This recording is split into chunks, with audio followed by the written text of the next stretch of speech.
Samantala, inilatag ni Pangulong Ferdinand R. Marcos Jr. ang iba't ibang hakbang ng pamahalaan para maibsan ang matinding trapiko, lalo na sa Metro Manila.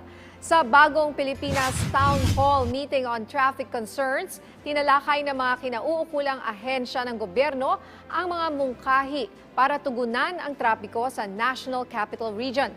Nagkaroon din ng open forum kung saan nagbahagi ang mga kinatawan ng private sector, transport groups at business community ng kanilang mga katanungan at mungkahi.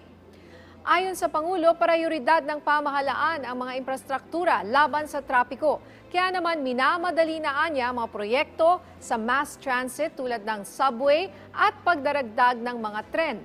Inihayag rin ni Pangulong Marcos Jr. na wala nang magiging extension ang April 30 deadline ng consolidation ng mga jeepney sa ilalim ng PUV Modernization Program.